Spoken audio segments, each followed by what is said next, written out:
How often are you saying things that you need to apologize for later on? Like, many of us do not know how to be in healthy relationships. We're struggling to find out where we fit in. We're struggling how to show up authentically. We're struggling to just be and create healthy relationships. Now, the reason why, or I should say one of the reasons why that is because many of us were not taught this information. We lack the structure, the information, the tools, the strategies from our parent or guardian. But here's the thing: 9 times out of 10, you didn't receive it from your parent or guardian because they also didn't have it themselves. And so now we're raising these children, and or we were products of children that were raised without these tools and strategies. And so now we're trying to figure out how to actually be a part of healthy relationships, how to love on ourselves, how to love our spouse properly, how to stop choosing partners that we have no business being with. And a lot of that is tough when you don't have the correct information, right? When you're used to witnessing said behavior in relationships, whether you witnessed it from your parents, whether you witnessed from your guardians, whether you yourself have taken on that toxic energy and now portraying it inside your own relationship or even inside your own marriage or marriages, right? It is now time for you to man up, woman up, and own who you want to be and how you want to show up in your relationship. And so because of that, I want to talk about these 7 phrases that you need to stay away from, that you do not need to say to your spouse ever, ever, ever, because I'm really trying to help you as well as help myself along the way, but really to help you get the tools and strategies and information that's going to help you to create and be able to ultimately live that beautiful marriage or long-term relationship, depending on what type of relationship that you want, right? Over the span of your life, over your lifespan, right? So with that being said, let's jump into the first phrase that you need to stay away from, which is always and never. Here's the thing: your significant other does not always or never do anything. There may be most of the time that he does not show up, or most of the time that he's saying that he's going to do X, Y, and Z and doesn't do it, right? But it's not always, and it's never, never, right? The one thing that can kill the connection in the relationship is to be blamed, right? And even somewhat shamed. And that person feels a tinge of guilt. But because you are now coming for me, right? Because you are now coming for your spouse or coming for your partner, that little 5-year-old is now stomping his feet, putting his feet in the sand, and not going to do what it is that you want him to do. Show up the way that you want him to show up, because now he has a point to prove. So anytime we go in and we're saying, hey, you never fill in the blank, or you always do X, Y, and Z. And anytime we're using those words, they come off as negative. We're not saying you always tell me I love you, right? Your attitude and your tone is not graceful and beautiful and leaning in where you want to hug or even kiss or even have intimate relations with your spouse. In that moment when you are using always and negative, always and never, it is absolutely in a negative connotation. Absolutely. So anytime you start to say always and negative, always and never, the defenses of your partner or spouse is absolutely going up, and what you are trying to get accomplished will not be accomplished in that moment, because we always have a tendency to point the finger, but you have yet to look at yourself. How did you go to your spouse? Did you go with love, grace, and peace, or did you go with a little bit of aggression and hostility along with that always and never? I get it. I get it. I do get it that your partner is going to annoy the crap out of it. They're going to frustrate you. They literally are going to have you scratching on your head and wanting to pull it out at some point in your relationship. I get all of that. But you can't continue to point the finger about what your spouse is not doing when you yourself are not being this loving, open, caring being at the time that you're trying to have the conversation that you're trying to have. So staying away from always and never will absolutely help you to Look at things differently, see the brighter side, as well as see the positive things that your spouse are bringing to the relationship. So stay away from always and never, because the truth of the matter is, it's just not true. It's just not true. It may be your truth, but if you really took out a tally of all of the things that your spouse done, yes, yes, yes, yes, the always and never column might be more filled with the check marks in there, but there will be at some point, sometimes where, oh dang, well, he did take out the trash that day. Ah, dang, he took out the trash that day. It may be few far in between, but again, it's not always or never. Okay, point made. The second phrase that I want you to stay away from is, I regret getting involved with you. Now, I have no idea why somebody would want to say this, other than, well, actually I do, because you're trying to hurt the feelings, because you're trying to get under their skin, because you're trying to prove a point, which is why you're saying the mean and nasty things that you are saying right now. I regret getting involved with you will kill the spirit in any connection that you have with your spouse. Because even if you don't mean those words, they're stuck here. They're stuck in between here forever. And that is exactly what your partner remembers, that you regret getting involved with them. And so as your partner, if he is taking in those words that you have just spoken to him, then guess what? He's thinking, why am I here? Why would she think that I'm going to put my all into this when she regrets getting involved with me?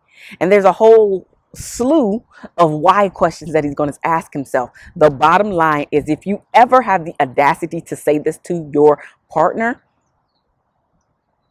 you've lost. You've lost. You've lost any chance of getting a connection. You've lost any chance of him opening up to you. And you absolutely have lost any chance of him giving you what it is that you were seeking to get from you being crude and nasty. You've lost. On the flip side of that, how would you like it if he came to you and said, I regret getting involved with you? Again, you're not saying this when you're happy-go-lucky and everything is funny and everything is sweet and you guys are getting along. No, you're saying this to get under his skin. You're saying this to frustrate him. You're saying this to annoy him. But mainly the reason why you're saying this is because the way that you're feeling, you want him to feel that way. That's why you're saying this mean, crude, nasty stuff. But when you do say that, again, you've lost.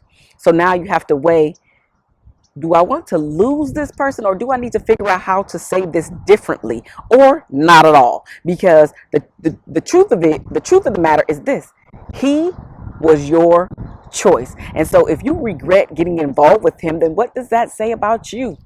Ooh, I digress. Okay, let's move on to point number 3, but it is something for you to think about. Point number 3 is, I don't care and or calm down. Like, this negates any feelings that your partner has in that moment about the thing that they're talking about. You're telling them to calm down. They are frustrated. They are annoyed. They are passionate about the thing that they're trying to say to you. And the only thing that you can say is calm down.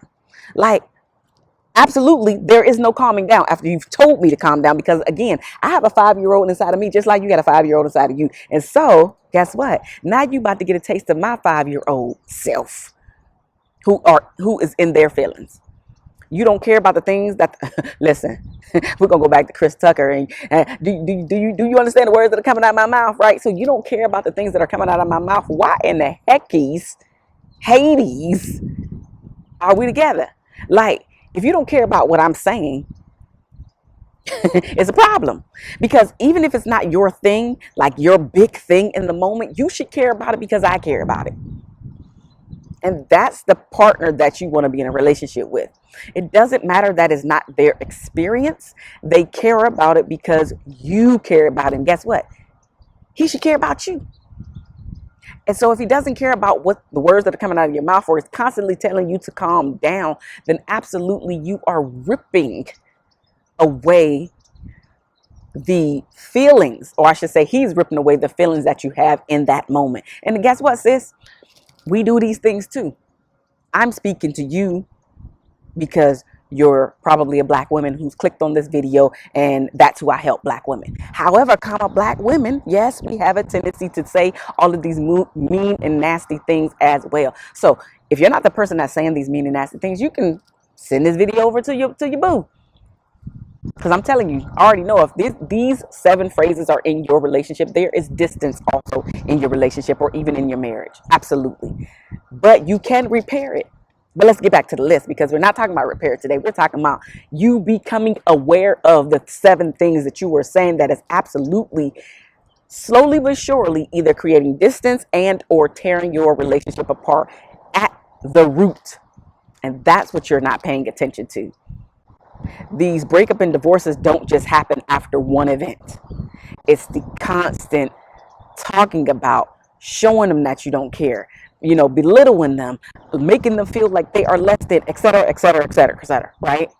It's not one event. It is event after event after event, and things are just piling up on top of you or on top of your spouse, right? Because again, you can say these mean and nasty things too. Hopefully that you're not.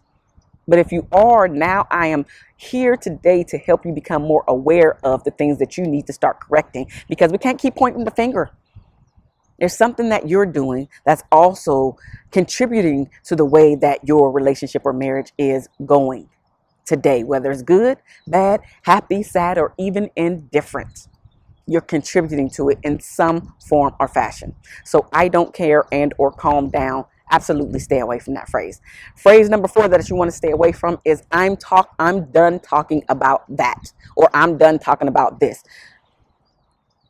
If there is a conversation that keeps coming up time and time again, it is because however you were trying to explain this thing was either not believable or you didn't do a good job at your explanation. So your spouse is still asking you these questions because you have yet to really articulate the thing that he is asking and or worried or just confused about. When a person is asking you a question, it doesn't mean that they're trying to accuse. Most times we're just trying to get to know and understand what the heck you're talking about. Your spouse is no different. But if you're not reading between the lines as to what's going on, you're automatically getting annoyed and frustrated, and I'm done talking about that. You cannot just shut down, because anytime you are shutting down the conversation, you are also shutting down your spouse, and you're making them feel like they are outside of the wall. So you are in here, and now this wall, they're on the outside of the wall. And so that connection is slowly but surely deteriorating. And again, your foundation is being broken down brick by brick by brick every single time that you shut that person down, and every conversation that you shut down, because you have yet to figure out how to articulate the things that need to be said. Now, if you need help with any of this stuff, please, there is a link down in the description box below where you can get the help that you need by signing up for a 20-minute free strategy coaching conversation. It is bit.ly/help my relationship. Look for that link down in the description box below so we can get together and start helping you to shift and switch around the way that you are showing up. Because here's the thing, sis. In order to change your relationship, you have to change yourself. So the changes that you want to see in your relationship and or marriage need to start with you. That shift starts with you in order to see a shift or change in your partner, and especially within your marriage.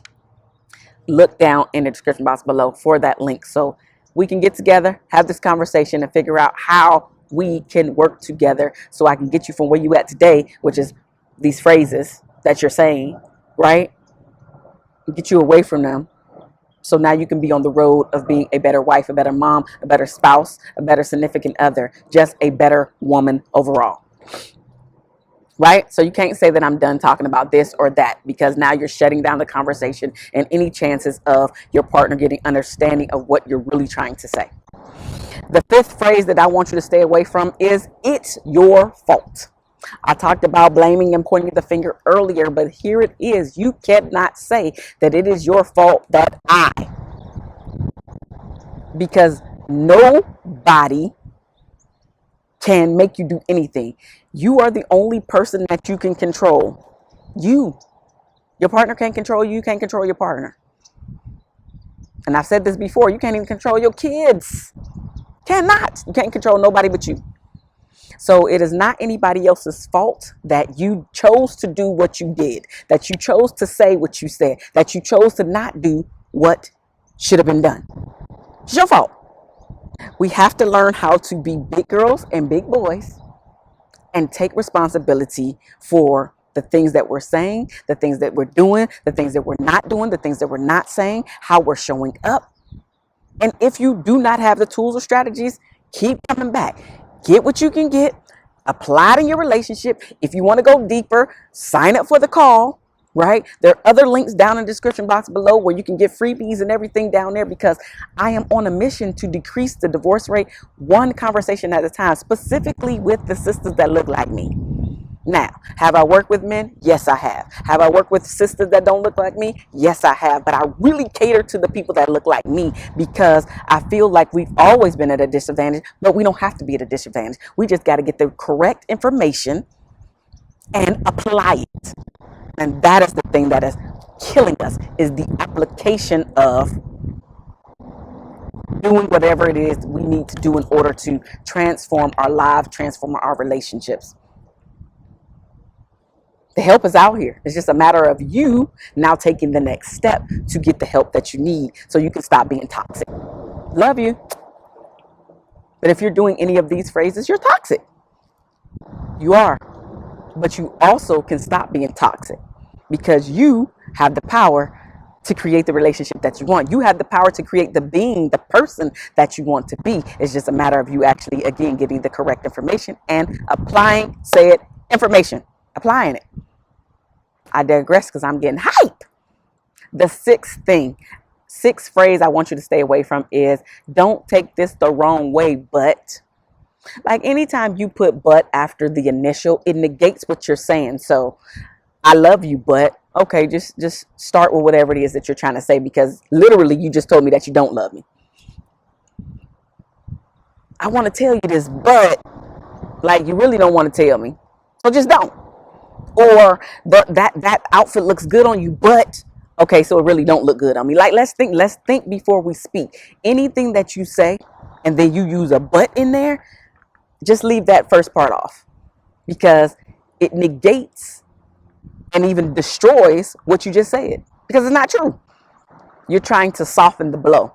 How about you just be tactful but still give the person the blow? In this case, your partner or significant other. Because that's where we are losing. We're not able, or just not willing, to have these tough conversations. And those are the things, and the conversations, the tough ones, the ones that are going to leave you scratching your head, that are going to make you become different, that is going to make you say, okay, what I was doing is not serving me. It's also not serving my relationship. And we're literally on the brink of getting a divorce or a breakup, because I will not stop doing this thing. It has to penetrate, so you can now look at things like, wait a minute, this ain't working for me. I have to do something different. Got to stop pointing the finger. What are you doing? What are you not doing? What are you not doing? Because there's something that you're not doing, which is why your relationship is going the way that it is currently going. The seventh and final phrase to stay away from is a combination of things. I'm calling it name calling, but it could be, you're pathetic. You're such a failure. You're such a loser. You're stupid. Like, all of these things that you are saying in the heat of the moment because you are trying to prove a point and get under your spouse's skin. You're absolutely getting under his skin. Absolutely. But you're also losing the battle. You think you're winning right there because you spewing out that negativity and pretty much evil. You're spewing it out. So you think you're winning, but in reality, and on the back end, you're losing, because you're losing his trust. You're losing his love. You're creating the distance that you don't want. You're losing those intimate moments that you were privy to before. And now you're about to lose everything. The breakup, the divorce, all because you're trying to prove points by being nasty. I'm Marshawn Olanio. I'm here to help you. Again, if you need some help, check out one of the links down in the description box below. Sign up, get your freebies, sign up for that coaching conversation, because I'm here to help you. I do have some tools, I do have some strategies that I know that work. And so if this is something that you need help with, absolutely sign up for your free coaching conversation today, so we together can solve how you're showing up, so you can love all of you first. Because again, the shift and change that you want to see in your relationship starts with you, sis. I love you, and there's nothing that you can do about it. Again, Marshawn Olanio, and I will see you later. Deuces, y'all.